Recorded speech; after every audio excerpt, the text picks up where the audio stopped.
Buenas tardes muchachos, vamos a continuar con nuestro tema de vigas, referente a lo que hemos hecho en las clases anteriores. Entonces vamos a continuar con diseño de vigas a flexión, ¿vale? Entonces vamos a ver un par de conceptos que vamos a poder aplicar a lo que venimos haciendo de vigas, como tal, ¿vale? Entonces, bueno, diseño de vigas a flexión, empezamos con esta ecuación, la ecuación de esfuerzo de flexión que nosotros conocemos. Entonces hablamos de un momento flector máximo, un radio de giro y un momento de inercia, ¿vale? Pero nosotros habíamos dicho que lo podíamos interpretar de esta manera, sabiendo que S es igual a I sobre C, entonces podremos reemplazarlo por S. Entonces nos queda que el esfuerzo de flexión va a ser igual al momento flector máximo dividido S, ¿vale? Si nosotros habláramos de un momento, si nosotros quisiéramos saber ese esfuerzo de flexión máximo, o sea, si pudiéramos considerar ese esfuerzo de flexión máximo al que puede estar sometido la viga como tal, pues podríamos pensar en el admisible, ¿sí? Digamos en ese admisible, en ese valor máximo al cual yo puedo llegar en mi viga, ¿vale? Recuerden que cuando hablamos de factores de seguridad, nosotros decimos que el factor de seguridad es básicamente el esfuerzo admisible dividido el esfuerzo de diseño, ¿vale? Si nosotros nos centramos en este esfuerzo admisible como tal, que es el valor máximo al que podría llegar esa viga, digamos con un factor de seguridad igual a 1, donde el esfuerzo de diseño sería igual al de admisible. Entonces nosotros podríamos pensar en un S mínimo que cumpliera ese máximo momento flector para un admisible como tal, ¿sí? Entonces podríamos tener esta ecuación donde nosotros pudiéramos averiguar el S mínimo que se necesita para un momento flector máximo dado y un admisible dado, ¿sí?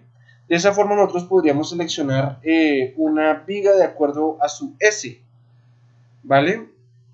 Recuerden que, por ejemplo, cuando hablamos de las vigas, nosotros tenemos, bueno, por ejemplo, hablando de las vigas en W, vigas de aleta ancha, que se llaman W, ¿sí? La designación es W. Nosotros tenemos varias designaciones. La primera, nosotros mencionábamos que es la altura de la viga, y la segunda, el segundo número es el peso de la viga en unidades de masa sobre unidad de longitud, ¿sí? Entonces cuando nosotros queremos seleccionar una viga para cierta aplicación, pues a nosotros nos importa seleccionar siempre la más barata, ¿vale? Y normalmente pues la más barata es pues en la que la manufactura se gastan mucho, la que se gasten menos material haciéndola. O sea, querría decir que sería la que tiene menor número de masas sobre unidad de longitud, ¿vale? O sea, este segundo número. Este segundo número sería, digamos, el que me manda la parada en cuanto al precio, ¿sí? Porque será, entre más liviana sea, más barata va a ser. Pero entonces, si yo tengo un S dado, yo puedo escoger un S cualquiera. Digamos, si a mí me dio un S, a ver, no sé, de un número 60, me dio S igual a 60. Querría decir que yo tendría que escoger de acá, de este S, cuál sería entonces la viga más barata que me cumple con esa especificación. Digamos acá la más barata de todas estas, según esto, es de una viga de 40, que me cumpliría con los 60S que me están pidiendo, ¿vale? Vamos a hacer un pequeño ejemplo para ver cómo se puede llevar esto a cabo. Entonces nos dicen que tenemos una viga con una carga muy simple, una carga puntual en A y está empotrada en B, ¿vale? Entonces necesitamos seleccionar una viga de especificación W para soportar la carga de 15 kips, como se indica en la figura. Y nos dicen que el esfuerzo normal admisible del acero utilizado es de 24 KSI, entonces será el admisible que vamos a utilizar para flexión, ¿vale? Como la viga pues en W es simétrica, pues va a tener para ambos radios de giro, tanto para flexión como para, perdón, como para tensión como para compresión, vamos a tener los mismos valores, ¿vale? Entonces acá pues no, eso no me interesa tanto lo de, simplemente va a ser un valor de flexión, ¿vale? Sin importar si es tensión o compresión, o sea, sabemos que acá viene un eje neutro, ¿sí? Donde va a haber por un lado tensión, va a haber otro va a haber compresión, pero va a ser de la misma magnitud porque la viga en I, en W es simétrica, ¿sí? En el eje X, bueno, y también en el eje Y. Entonces empezamos con este problema. Entonces nosotros decimos que el esfuerzo normal permisible o admisible, es lo mismo, ¿vale? Entonces el esfuerzo permisible es de 24 KSI, eso no lo da el problema, ¿sí? Entonces el esfuerzo cortante es constante e igual a 15 kips, ¿sí? Si hacemos el análisis de esto, nos daríamos cuenta que el esfuerzo cortante pues sería totalmente horizontal. Toda la geometría de la viga es igual en toda su geometría y es igual a 15 kips, ¿vale? Y el momento flector máximo, pues haciéndolo, si ustedes lo hacen, sería dado en este punto A, donde se va a flectar más la viga, que sería simplemente 15 por 8 kips por pie. 15 por 8 kips por pie me da 120 kips por pie, convirtiéndolo a kips por pulgada, que sería multiplicarlo por 12, me da 1440 kips por pulgada. Eso lo hacemos porque normalmente las tablas están dadas en kips y en pulgadas, o sea, en libras y en pulgadas, ¿vale? Entonces tendríamos ese momento flector máximo, que es de 1440 kips por pulgada, y tendríamos mi esfuerzo admisible, que sería 24 KSI, digamos para un factor de seguridad de 1. ¿Ok? Entonces podríamos aplicar esta ecuación para sacar el S mínimo que voy a necesitar para mi viga. Entonces, ¿cómo será? S mínimo será entonces 1440 kips dividido 24 KSI. Eso me da 60 pulgadas cúbicas, ¿vale? Si nosotros nos vamos a las tablas tenemos que utilizar las tablas que están en unidades americanas, bueno, británicas. Tendríamos que entonces irnos aquí a este S, ¿sí? A este S, sería para esta información que está respecto al eje X, ¿sí?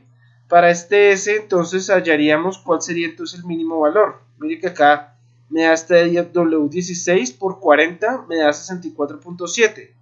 Esta me serviría, ¿vale? Esta me serviría. Miren que acá, por ejemplo, hay otra que me sirve. Por ejemplo, W14 por 370. Mire que esta me sirve también. Esta de aquí sería la de W14 por 43.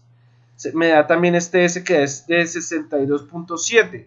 ¿Sí? Sería justo apenas. Obviamente estos valores de arriba también me sirven, pero pues me queda sobredimensionada la viga, ¿vale?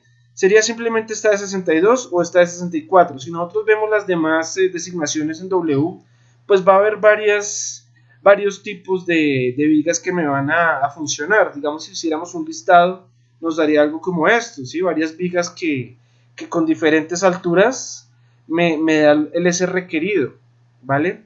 Pero entonces, volviendo a lo que explicaba en un comienzo, mi factor para seleccionar la viga, bueno, que me cumple el factor S, ¿sí? Todas estas me cumplirían el factor S. Sin embargo, yo necesitaría la más barata, o sea, la que pese menos por unidad de longitud.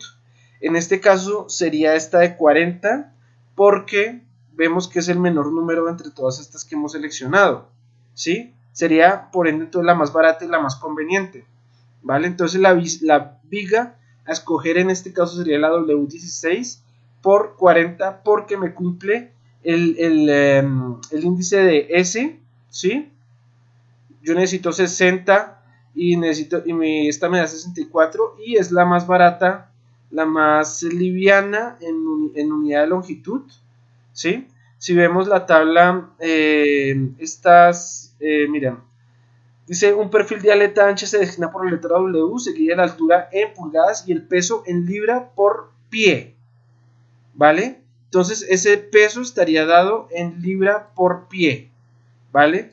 Entonces esa viga estaría pesando 40 libras por pie, ¿vale? Esa sería entonces la viga a escoger. Vamos a ver Entonces, algunos otros problemas combinando esto respecto a lo que hemos visto en clases anteriores para diseñar una viga y seleccionarla de la mejor manera con esta teoría que hemos recién visto.